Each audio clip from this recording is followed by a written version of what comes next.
ನಮಸ್ಕಾರ ರೀಪ್ಪ ಎಲ್ಲರಿಗೂ. ಮತ್ತೆ ಎಲ್ಲಿ ಹೊಂಟನ ಪ್ರಯಾಣ? ಎಲ್ಲಿ ಪ್ರಯಾಣ ಹೊಂಟಾನ ಕಾಕ ಅಂತ ಕೇಳಾಕತ್ತಿರ್ಬೇಕಲ್ಲ ನೀವೀಗ. ಈಗ ಭಾಳ ಕುತೂಹಲದಿಂದ ಕೇಳ್ಕೊತ ಹೋಗ್ಬೇಕು. ಸಣ್ಣ ಜಿಲ್ಲಾದ ಒಂದು ಸಮೀಕ್ಷೆ ಮಾಡಾಕತ್ತಾನೆ. ಬಿಜಾಪುರ ಮಾಡಿದ್ನಿ, ಬಾಗಲಕೋಟೆ ಮಾಡಿದ್ನಿ, ಗುಲ್ಬರ್ಗ ಮಾಡಿದ್ನಿ. ಕ್ರಿಯೆ ಪ್ರತಿಕ್ರಿಯೆಗಳು ಬಂದು ಈ ಎಲ್ಲನೂ ಸ್ವೀಕಾರ ಮಾಡ್ಬೇಕರಲ್ಲ. ಎಲ್ಲರೂ ತಮ್ಮ ಅಭ್ಯರ್ಥಿ ಗೆಲ್ಲಬೇಕಂತ ಎಲ್ಲರದು ವಿಚಾರ ಇರೋದ.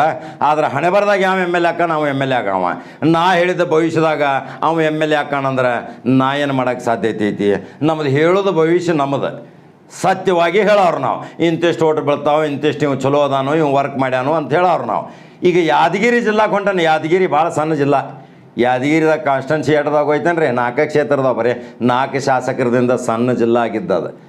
ಆದ್ರೆ ಅಲ್ಲಿ ಒಬ್ಬ ಯುವಕ ಮಾತ್ರ ಭಾಳ ಜಬರ್ದಸ್ತ್ 2-3 ಕ್ಷೇತ್ರ ತಯಾರಿ ಮಾಡಾಕತ್ತಾನ. ಆ ಯುವಕ ಯಾರು? ಕುಮಾರಸ್ವಾಮಿಯ ಪ್ರೇರಣೆಯಿಂದ ಬಂದಂಥ ಆ ಯುವಕ. ಅವ್ರ ತಂದೆ ಈಗ ಗುರುಮಿಟ್ಕಲ್ದಾಗ ಶಾಸಕರದಾರ, ನಾಗನಗೌಡ ಕಂದಕೂರು ಅಂತೇಳಿ. ಈಗ ಶರಣಗೌಡ ಕಂದಕೂರಲ್ಲಿ ಶಾಸಕ ಆಗಕ್ಕೆ ಹೊಂಟಾನ ಯುವಕ. ಕರ್ನಾಟಕ ರಾಜ್ಯದಾಗ ಈಗ ಉತ್ತರ ಕರ್ನಾಟಕದಾಗ JDS ಜೀವಂತಿಟ್ಟ ವ್ಯಕ್ತಿ. ಬೀದರ್ದಾಗ ಹೆಂಗೆ ಬಂಡೆಪ್ಪ ಕಾಶಪ್ಪನವ್ರು ಹೆಂಗೆ ಇಟ್ಟಾರ, ಹಂಗೆ ಯಾದಗಿರಿ ಜಿಲ್ಲಾದಾಗ ಶರಣಗೌಡ ಕಂದಕೂರು ಮಾತ್ರ ಭಾಳ ಜಬರ್ದಸ್ತ್ ನೆಟ್ವರ್ಕ. ಸುಖ ದುಃಖ ಪಾಲನೆ ಮಾಡೋ ಸಲುವಾಗಿ ಜನರ ಜೊತೆ ಭಾಳ ಅನ್ಯೋನ್ಯ ಸಂಬಂಧ. ಯಾವಾಗಲೂ ಜನತಾ ಕಚೇರಿ, ಜನತಾ ದರ್ಶನ, ಜಾತ್ಯತೀತ ಜನತಾದಳದ ಪ್ರಮುಖ ಕಚೇರಿ ಮಾಡ್ಕೊಂಡು ಯಾರು ಬೇಕಾದವರು ಬರ್ಬೋದು. ಜಾತಿ ಭೇದ ಭಾವ ಯಾವುದೂ ಇಲ್ಲ ಅಂಥ ಯುವಕ.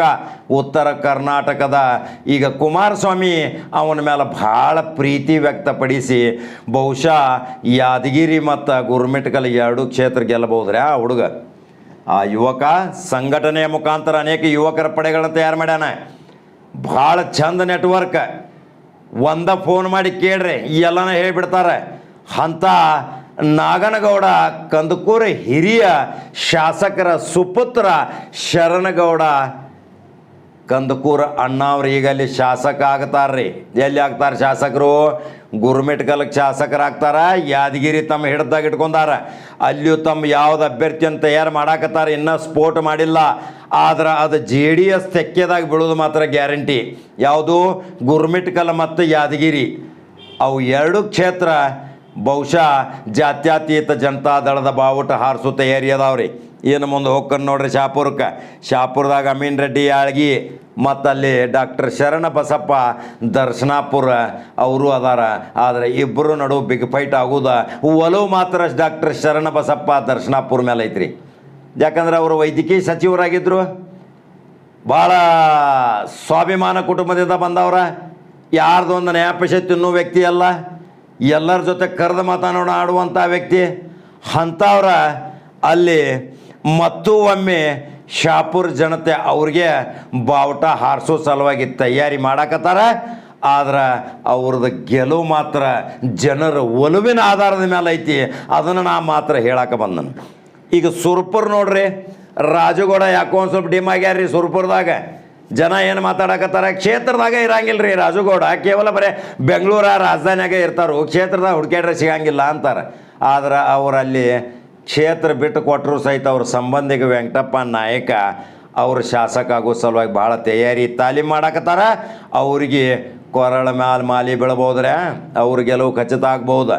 ಯಾಕಂದ್ರೆ ರಾಜುಗೌಡ BJPಯಿಂದ ಯಂಗ್ ಸ್ಟಾರ್ MLA ಆದ್ರೆ ಭಾಳ ಓಡಾಡಕತ್ತಿದ್ರು. ಆದ್ರೆ ಕ್ಷೇತ್ರದ ಜನತೆಗೆ ಸುಲಭವಾಗಿ ಸಿಗುವಾರ್ರಿ ಅಂತೇಳಿ ನಮಗೆ ಫೋನ್ ಮುಖಾಂತರ, ಕೊರೋನಾದಾಗೂ ಭಾಳ ಮಂದಿ ಫೋನ್ ಮುಖಾಂತರ ಹೇಳಿದ್ರು. ಅಲ್ಲಿ ಒಂದು 4-5 ಸುದ್ದಿ ಮಾಡಿದ್ದು ನಾವು. ಕೆಲವು ನಿರಾಶ್ರಿತ ಜನ ಬೀದಿ ಅಲೆಮಾರಿ ಪಾಪ ಗಾಯನ್ಗೆ ಏನು ಬಾರಿಸ್ಕೋತ ಹೋಗಾರ ಸಲುವಾಗಿ ಆಹಾರ ಧಾನ್ಯ ಸಿಗುವಾತ್ರಿ ಅಂಥೇಳಿ ನಾವು ಭಾಳ ನಮಗೆ ವಿನಂತಿ ಮಾಡಿದಾಗ ನಾವು ನೇರವಾಗಿ ರಾಜುಗೌಡ ಕಂಟಿನ್ಯೂ ಫೋನ್ ಮಾಡಿದ್ರೆ ಫೋನ್ ರಿಸೀವ್ ಮಾಡಲಿಲ್ಲ.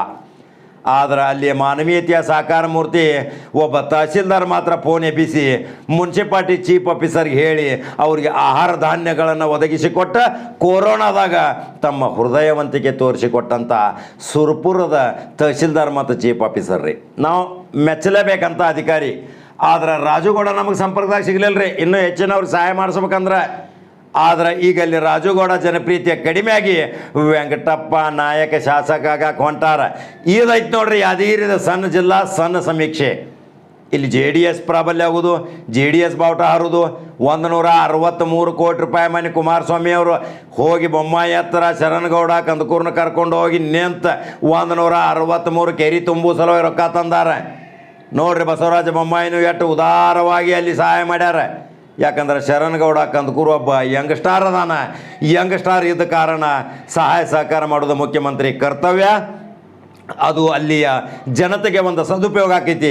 ಅದರ ಸಲುವಾಗಿ ಶರಣಗೌಡ ಕಂದಕೂರ್ದ ಅಪಾರ ಬೆಂಬಲಿಗರದಾರ್ರಿ ಯುವಕರು, ಯಂಗ್ಸ್ಟಾರ್ ಭಾಳ ಅಲ್ಲಿ ಕುತೂಹಲದಿಂದ ಮತದಾನ ಮಾಡಿ ಆರಿಸ್ತರೋದಂತೂ ಗ್ಯಾರಂಟಿ. ಈಗ ಇಲ್ಲಿದ ಯಾದಗಿರಿದ ಸಮೀಕ್ಷೆ ಮುಗೀತಿರಲ್ಲ, ಯಾದಗಿರಿದ ಏನಾತ್ರಿ ಗುರುಮಿಟ್ಕಲ್ ಮತ್ತು ಯಾದಗಿರಿ ಜೆ ಡಿ ಎಸ್ ಪ್ರಾಬಲ್ಯ ಆಕೈತ್ರಿ. ಶಾಪುರದಾಗ ಶರಣ ಬಸಪ್ಪ ದರ್ಶನಾಪುರ ಮೇಲುಗೈ ಆಕೈತಿ. ಸುರ್ಪುರದಾಗ ಮಾತ್ರ ರಾಜುಗೌಡ್ಕಿತ ವೆಂಕಟಪ್ಪ ನಾಯಕ ಎಲ್ಲ ಸಂಬಂಧಿಕರೇ, ಆದ್ರೆ ಅವ್ರದ್ದು ಮಕ್ಕೈ ಮೇಲಾಗೋ ಸಂಭವ ಐತಿ. ಅದರ ಸಲುವಾಗಿ ಯಾದಗಿರಿ ಸಣ್ಣ ಜಿಲ್ಲಾದವ್ರು ಏನು ನಿರ್ಣಯ ತಗೋತೀರಿ, ಯಾರನ್ನ ಶಾಸಕ ಮಾಡಬೇಕು, ಯಾರನ್ನ ಮಂತ್ರಿ ಮಾಡಬೇಕು, ಹಣೆ ಬರ ಬರೆಯೋರು ನೀವ, ಅವ್ರ ಕೊರಳಿಗೆ ಮಾಲಿ ಹಾಕೋರು ನೀವ. ಅದರ ಸಲುವಾಗಿ ಸಣ್ಣ ಜಿಲ್ಲಾದ ಸಣ್ಣ ಸಮೀಕ್ಷೆ ಮಾಡೇನೆ.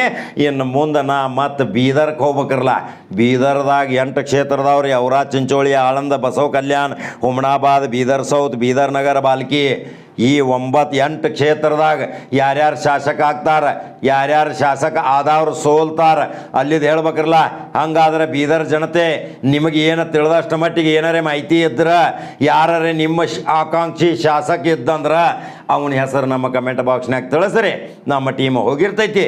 ಆದರೂ ಸಮೀಕ್ಷೆ ಮಾಡೋ ಟೈಮ್ದಾಗ ಸ್ವಲ್ಪ ಏರ್ಪೇರ್ ಆಗ್ತೈತಿ, ಅದನ್ನು ತಿದ್ದುಕೊಂಡು ನಾವು ಮಾಡ್ಕೋಬೇಕಾಕೈತಿರಲ್ಲ. ಅದ್ರ ಸಲುವಾಗಿ ನೆಕ್ಸ್ಟ್ ಬೀದರ್ ಆದ ತಕ್ಷಣ ಧಾರವಾಡ ಆದ ತಕ್ಷಣ ಗದಗ ಆದ ತಕ್ಷಣ ಹಾವೇರಿ ನಂತರ ಕೊಪ್ಪಳ, ಬಳ್ಳಾರಿ, ರಾಯಚೂರು ಹಂಗೆ ಹೋಗ್ತಾನೆ. ಬೆಂಗಳೂರು ಗ್ರಾಮೀಣ ಕೊನೆ ಇಡ್ತಾನೆ ಬೆಂಗಳೂರು ನಗರ. ಇದು ನನ್ನ ನಂಬರ್ 1 ಚಾನಲ್ ಸಮೀಕ್ಷೆ. ಮುಂದೆ ಸರ್ಕಾರ ಯಾವುದು ಬರ್ತೈತಿ, ಯಾವುದು ಸರ್ಕಾರ ಬಂದ್ರೆ ನಿಮಗೆ ಒಳ್ಳೇದಾಕೈತಿ, ಏನು ನಿಮ್ಮದು ವಿಚಾರಗಳು ಏನದಾವ. ಬಜೆಟ್ ನೋಡ್ರೆ ನಿರಾಶಾದಾಯಕ ಬಜೆಟ್ ಆತ್. 28 MP ಗಳು ಕರ್ನಾಟಕಕ್ಕೆ ಏನು ತಂದಾರ ಅನ್ನೋದು ನಿಮಗೆ ಗೊತ್ತೈತಿ. ಈಗ ತಮ್ಮ ಕ್ಷೇತ್ರದಾಗ ಅನುದಾನ ಬಿಡುಗಡೆ ಮಾಡ್ಕೊಳಕತ್ತಾರ. ಭಾಳ ಚಂದ ಓಡಾಡಿ ರಸ್ತೆ ರಿಪೇರಿ ಆಗಲಿ, ಕುಡಿಯುವ ನೀರಿನ ಸೌಲಭ್ಯ ಸಲುವಾಗಿ ಭಾಳ ಓಡಾಡಿ ಕೆಲಸ ಮಾಡಾಕತ್ತಾರ. ಶಾಸಕರು ಚುರುಕಾಗತ್ತಾರ. ಯಾಕಂದ್ರೆ 1 ವರ್ಷ ಐತಿರಲ್ಲ, ಅದರ ಸಲುವಾಗಿ ಯಾದಗಿರಿ ಸಮೀಕ್ಷೆ ನಿಮಗೆ ಹೆಂಗೆ ಅನಿಸೈತ್ರಿಪ್ಪ ನನ್ನ ಕಮೆಂಟ್ ಬಾಕ್ಸ್ನಾಗ ತಿಳಿಸ್ರಿ. ನಂಬರ್ 1 ಚಾನಲ್ ಲೈಕ್ ಮಾಡಿರಿ, ಶೇರ್ ಮಾಡಿರಿ, ಫಾಲೋ ಮಾಡಿರಿ, ಯೂಟ್ಯೂಬ್ದಾಗ ಸಬ್ಸ್ಕ್ರೈಬ್ ಆಗಿರಿ. ಮತ್ತೆ ಬೇರೆ ಸುದ್ದಿ ಹೋಗಿ ಬರ್ತಾನ್ರಿಪ್ಪ. ಕಾಕ ನಮಸ್ಕಾರ.